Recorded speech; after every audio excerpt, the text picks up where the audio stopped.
বাংলাদেশ যাত্রী কল্যাণ সমিতি সড়কে বিশৃঙ্খলা, অরাজকতা, ভাড়া নৈরাজ্য, সড়ক দুর্ঘটনা প্রতিরোধের লক্ষ্যে অত্যন্ত দক্ষতা ও বিশ্বস্ততার সহিত সড়ক দুর্ঘটনা ও এতদ সংক্রান্ত প্রতিবেদনসমূহ তুলে ধরার মাধ্যমে সরকার ও সংশ্লিষ্টদের দৃষ্টিগোচরে এনে সমাধানের প্রত্যাশায় ধারাবাহিকভাবে নানা কর্মকাণ্ড বাস্তবায়ন করে আসছে।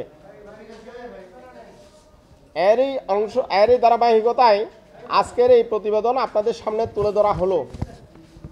প্রিয় বন্ধুগণ, আপনারা জানেন করোনা ভাইরাসের সংক্রমণ বেড়ে যাওয়ার কারণে গত 5 এপ্রিল থেকে দ্বিতীয় দফা সরকার লকডাউনের ঘোষণা করে। এর মধ্যে পবিত্র ঈদুল ফিতর উদযাপিত হয়। করোনার কারণে সরকার যেখানে আছে সেখানে ঈদ উদযাপনের ঘোষণা দিলেও ঈদের ছুটিতে মানুষের বিভিন্ন মৌলিক সুবিধাসমূহ নিশ্চিত না করায় এবং নানা কারণে সীমিত সংখ্যক মানুষ রাজধানীসহ দেশের বিভিন্ন শহর থেকে গ্রামের বাড়িতে ঈদ উদযাপন করতে যায়। লকডাউনের কারণে দূরপাল্লার বাস বন্ধ থাকায় মানুষজন ব্যক্তিগত যান যেমন private car, microbus, motorcycle, autorickshaw, battery চালিত রিকশা, ট্রাক, পিকআপ ও কাভার্ড ভ্যানে গাদাগাদি করে যাতায়াতের কারণে এবারের ঈদে সড়কে দুর্ঘটনা ও প্রাণহানি দুটোই বেড়েছে। ঈদযাত্রা শুরুর দিন 7 মে থেকে কর্মস্থলে ফেরা 21 মে পর্যন্ত 15 দিনে 318টি সড়ক দুর্ঘটনায় 323 জন নিহত হয়েছে এবং 622 জন আহত হয়েছে। উল্লেখিত সময়ে রেলপথে 2টি ঘটনায় 2 জন নিহত হয়েছে। নৌপথে 3টি ছোট বড় বিচ্ছিন্ন দুর্ঘটনায় 6 জন নিহত এবং 100 জন আহত হওয়ার খবর পাওয়া গেছে। সড়ক, রেল ও নৌপথে সম্মিলিতভাবে 323টি দুর্ঘটনায় 331 জন নিহত এবং 722 জন আহত হয়েছে। অথচ দেশে ব্যাপক ক্ষয়ক্ষতি স্বীকার করে লকডাউনের মতো কঠিন কর্মসূচি ও বিপুল অর্থ খরচ, বিশাল কর্মযজ্ঞের কারণে একই সময়ে করোনা সংক্রমণে 514 জনের মৃত্যু হয়। অথচ সড়ক দুর্ঘটনা, প্রাণহানি প্রায় সমসংখ্যক হলেও সড়ক দুর্ঘটনা, প্রাণহানি এবং ক্ষয়ক্ষতি কমাতে তেমন কোনো কর্মসূচি গ্রহণ করা হয়নি।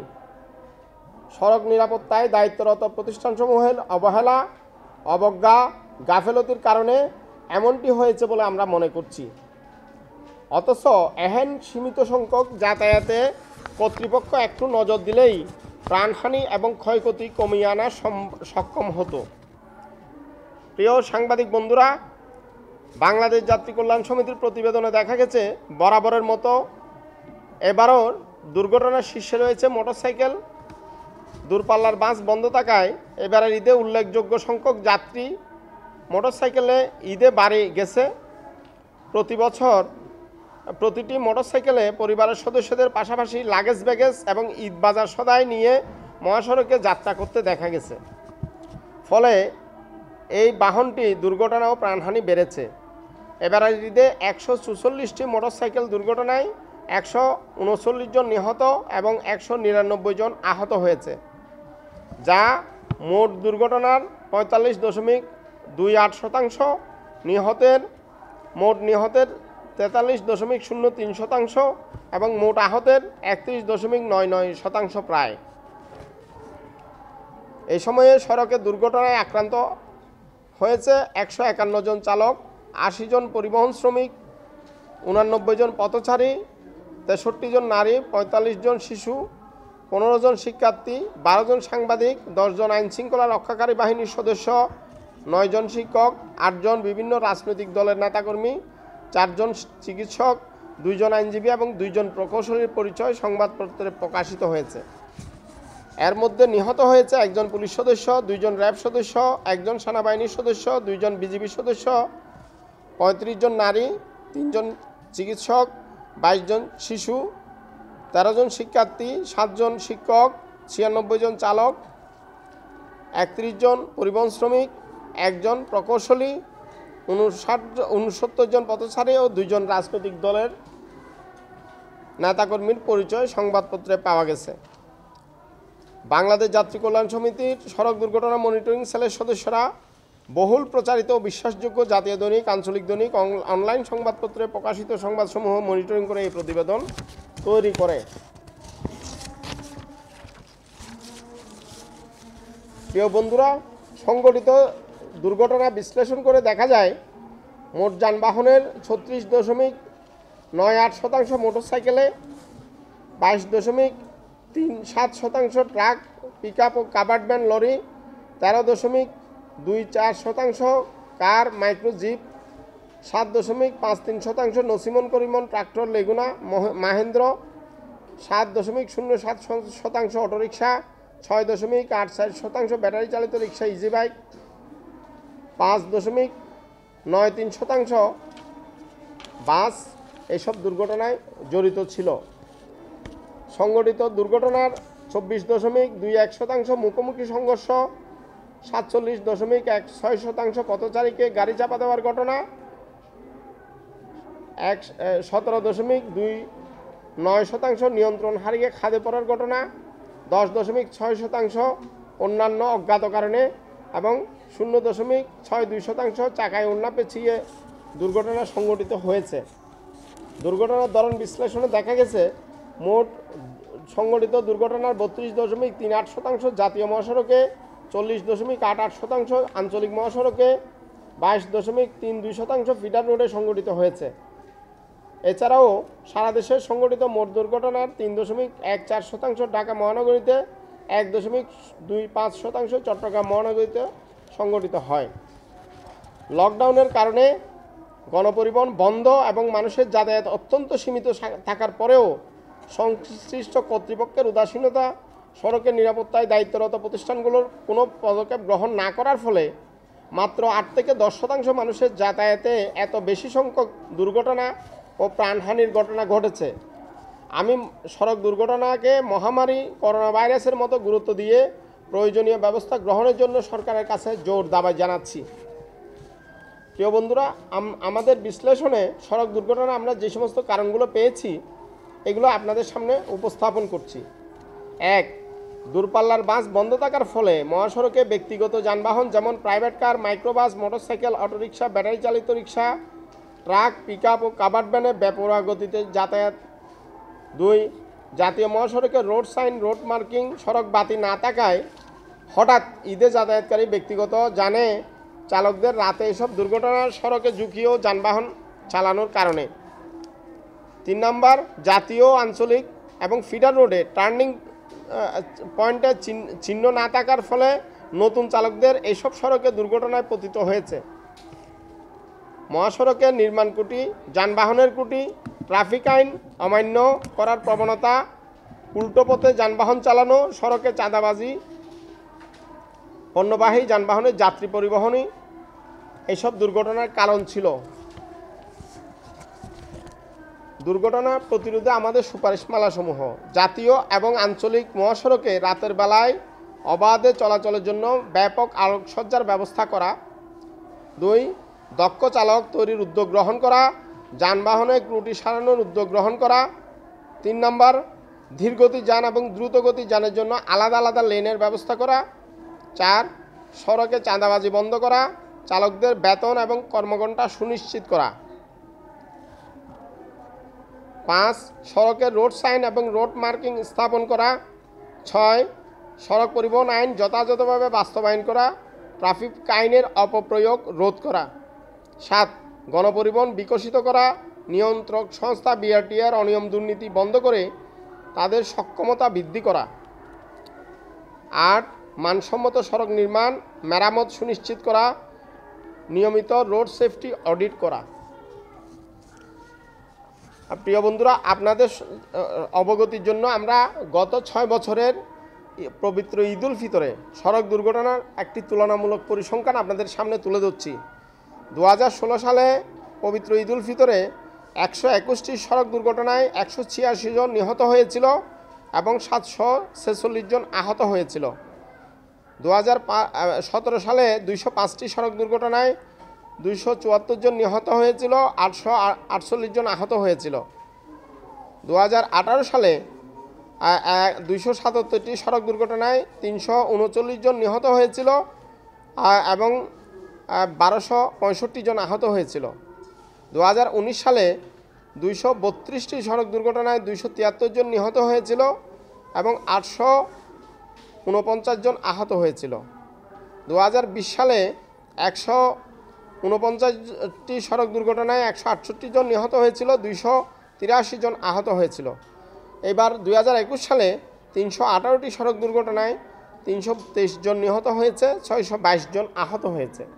আমরা মূলত দেখতে পেয়েছি 2020 সাল এবং 2021 সাল এই দুটো ঈদে মূলত লকডাউনের কারণে গণপরিবহন বন্ধ ছিল এবং মানুষের যাতায়াত অত্যন্ত সীমিত ছিল। এই দুটো ঈদে আমরা ধারণা করতে পারি মাত্র 8 থেকে 10% মানুষের যাতায়াত ছিল, যেখানে আমরা দেখি ঈদে প্রায় 15 দিন যাবৎ যেভাবে বাদুরজোলা হয়ে বাসে, অন্যান্য লঞ্চে, যেভাবে ট্রেনে, প্লেনে যেভাবে আমরা যাতায়াত করতে দেখি, লঞ্চগুলোতে আমরা একেবারে ডুবো অবস্থায় যাতায়াত করতে দেখি, ঠিক এইবার আমরা উল্টো চিত্র লক্ষ্য করেছি। আমাদের আসলে গণপরিবহনগুলো বন্ধ থাকবার ফলে মানুষের যাতায়াত অত্যন্ত সীমিত ছিল। তারপরেও কিন্তু আমরা দেখতে পাচ্ছি বিগত সবকটি দুর্ঘটনাকে ছাপিয়ে আমাদের এইবারের দুর্ঘটনা গত 6 বছরের মধ্যে সর্বোচ্চ অবস্থানে পৌঁছে গেছে। তার আমরা অন্যতম কারণ দেখি আসলে প্রতি বছর ঈদে দুর্ঘটনা প্রতিরোধের জন্য আমরা বিশেষ করে 2016 সাল থেকে যখন প্রতিবেদনটা প্রকাশ করি, 2016 সালের প্রতিবেদন প্রকাশের পর সরকারের অনেক আমরা চোখ রাঙানির মুখোমুখি হতে হয়েছিল। যদিও আমাদেরকে চোখ রাঙানির মুখোমুখি হতে হয়েছিল, কিন্তু পরবর্তী ঈদগুলোতে তারা ব্যাপক কার্যক্রম নিতে আমরা দেখেছি। কিন্তু ব্যাপক কার্যক্রম নিলেও আমরা গত দুটো ঈদে আমরা দেখেছি লকডাউনের কারণে মনোযোগটা ছিল করোনার দিকে, দুর্ঘটনার দিকে তেমন কোনো মনোযোগ ছিল না। এবং দুর্ঘটনা প্রতিরোধে এই যে বিআরটিএ যে ধরনের কমিটি গঠন করে, সড়ক মন্ত্রণালয় যেরকম মিটিং সিটিং করে, এইরকম কোনো কার্যক্রম কিন্তু এবার বা 2020 সালে আমরা করতে দেখিনি, হয়নি। তাদের ধারণা ছিল যানবাহন যেহেতু বন্ধ, মানুষজন আসলেই যাবে না, ঘরে থাকবে।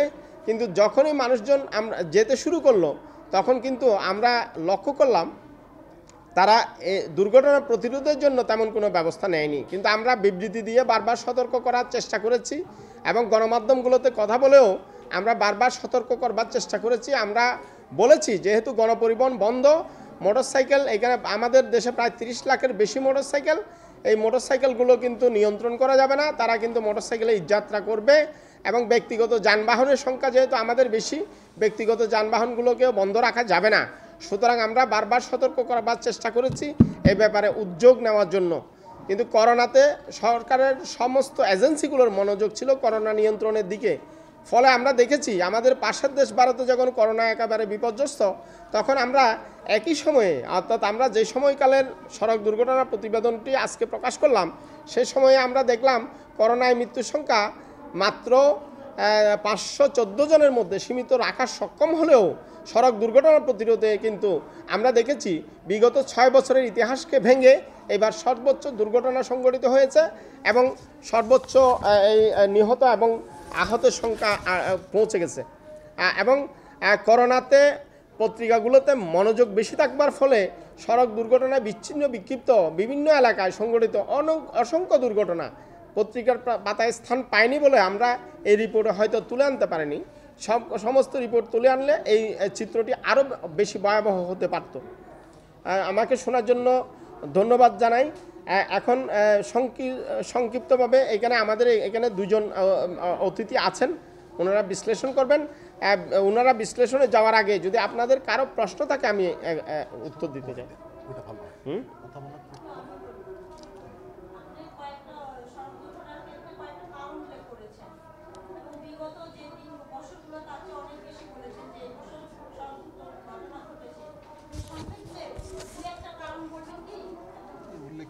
না, এগুলো আমরা উল্লেখ করেছি, এখানে আলোচনা হয়ে গেছে, এখানে আমরা কারণগুলো দিয়েছি এবং এই যে সুপারিশমালার মধ্যেও কিন্তু আমরা স্পষ্ট নিয়ে এসেছি, এগুলো আলোচনা হয়ে গেছে।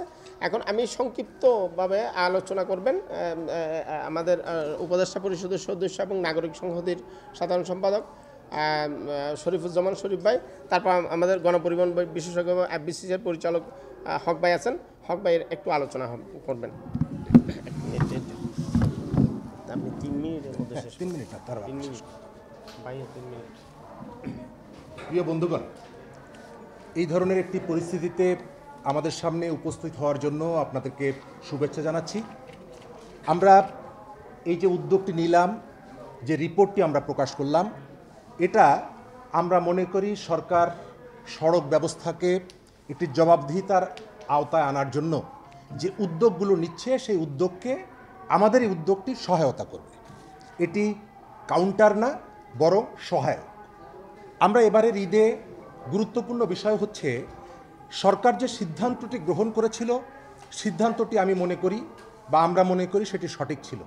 এই ধরনের একটি মহামারীর সময়ে যে যেখানে আছি সেখানেই আমরা থাকব, এই কলটি সরকারের পক্ষ থেকে যথাযথ ছিল। কিন্তু যখন দেখা গেল সেই কলটি মানুষ গ্রহণ করছে না, তখন যে প্রস্তুতিগুলো থাকা দরকার ছিল সেই প্রস্তুতিগুলোর অনুপস্থিতি ছিল।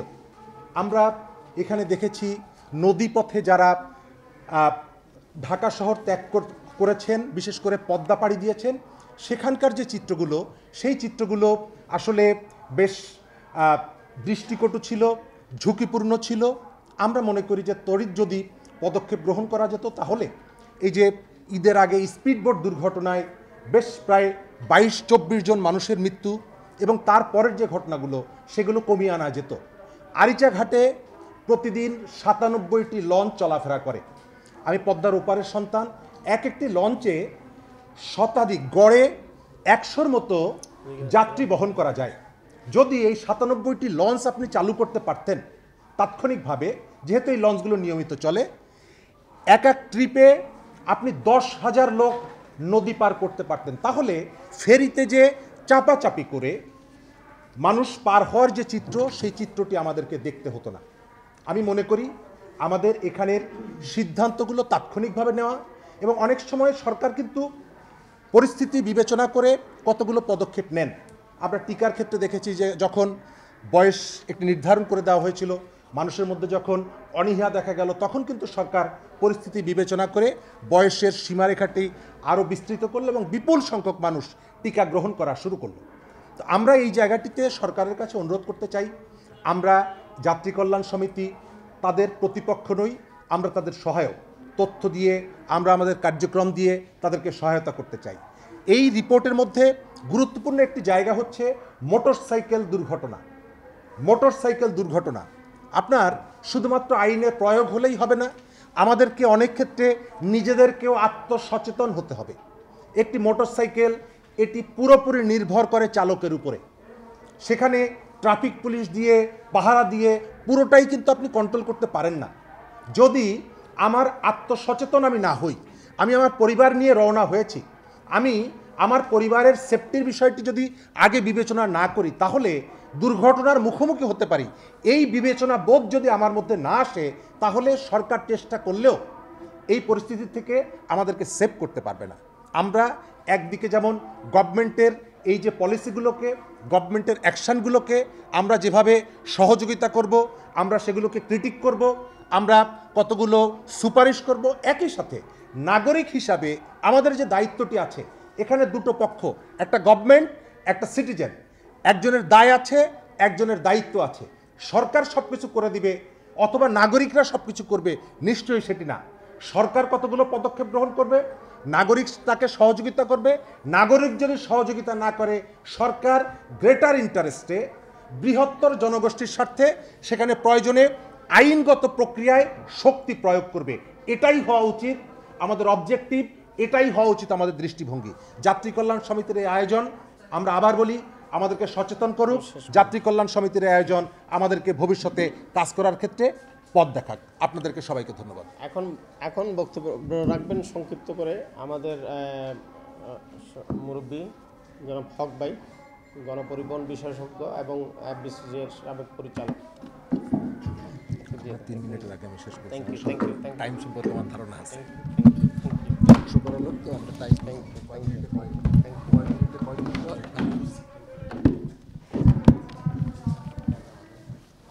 ধন্যবাদ। সবে তো সুধী সাংবাদিক বৃন্দ, আসসালামু আলাইকুম। আমি এখানে হাজির হয়েছি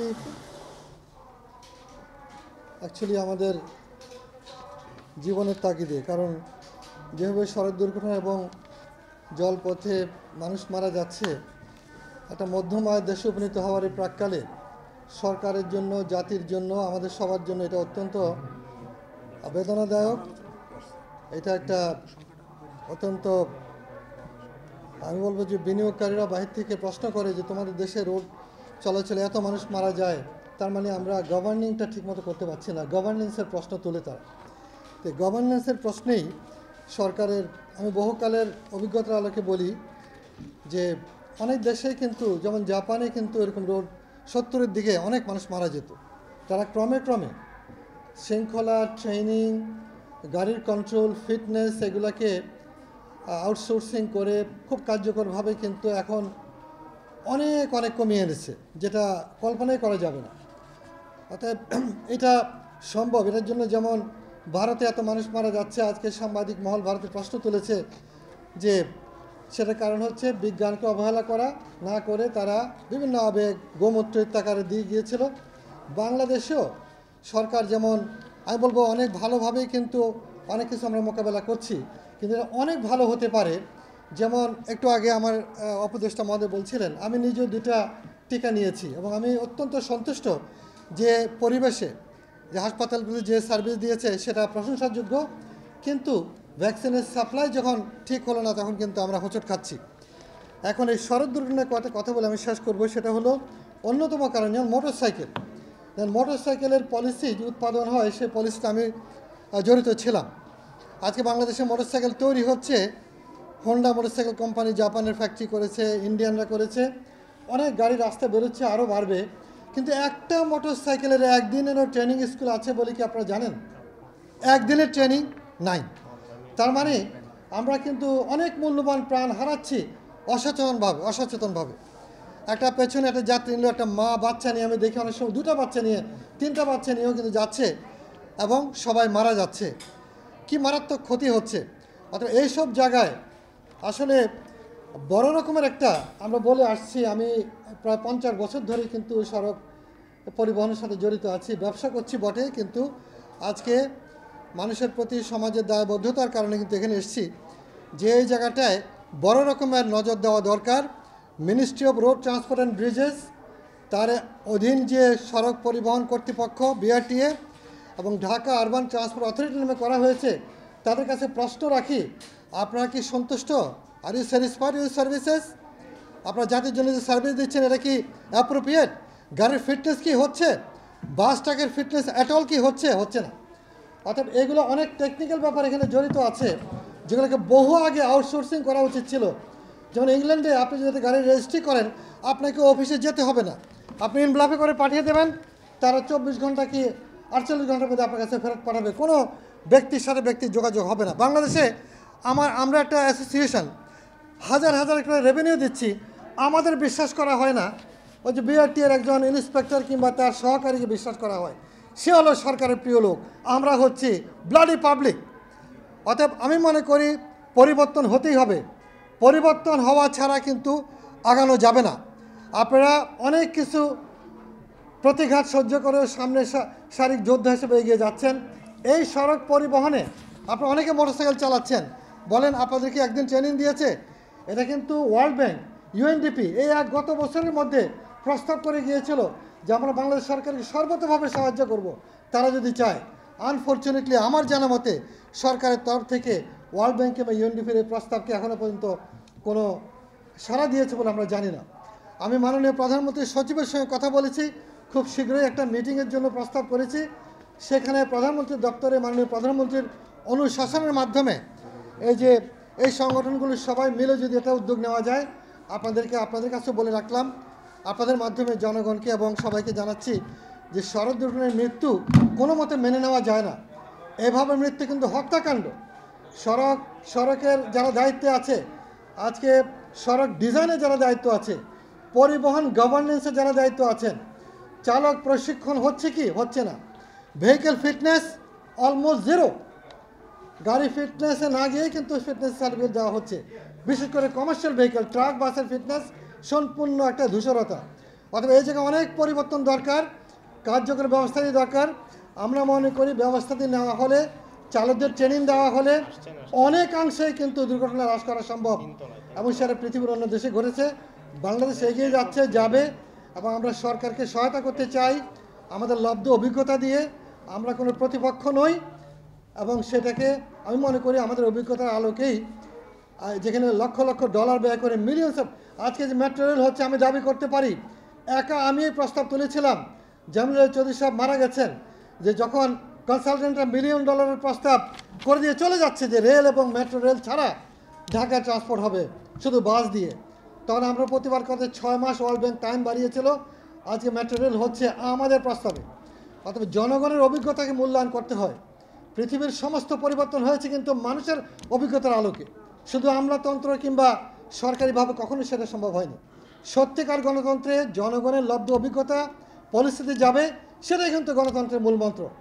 সেখানে ফেল করলে রাষ্ট্র এগোবে না। অতএব আমরা একটা সফল রাষ্ট্র, মুক্তিযুদ্ধে জনযুদ্ধে প্রতিষ্ঠিত রাষ্ট্রে জনগণের রাষ্ট্র কায়েম হবে সে প্রত্যাশা রেখে আশা করি, আমরা মনে করি যে এই দুর্ঘটনা হ্রাস অনেকভাবেই সম্ভব। জনগণের অভিজ্ঞতা, আমাদের সবার অভিজ্ঞতা মিলিয়ে অ্যাপ্রোপ্রিয়েট পলিসি এবং অ্যাপ্রোপ্রিয়েট গভর্নেন্স, এই মিনিস্ট্রিতে পরিবর্তন দরকার, এজেন্সিগুলোতে পরিবর্তন দরকার, এবং তার মাধ্যমে আমার মনে হয়, আমরা বিশ্বাস করি যে একটা বড় রকমের উত্তরণ সম্ভব বলে আমরা মনে করি। আপনাদের সবাইকে আমার কথা শোনার জন্য ধন্যবাদ, এবং আমরা আশা করছি বাংলাদেশে এই পরিবর্তনগুলোর বার্তা আপনারা জোরে সোরে তুলে ধরবেন। সবাইকে ধন্যবাদ। স্যার,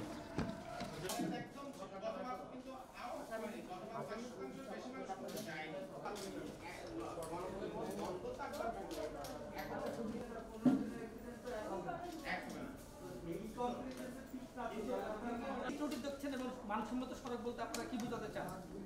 দেখুন, আমরা এই কথাগুলো এই যে ঢাকা চট্টগ্রাম মহাসড়কের আমরা একটা উদাহরণ দিতে পারি। এখানে কিন্তু আমাদের এই সড়কটি দীর্ঘদিন চট্টগ্রামের দিকে যাওয়ার অংশে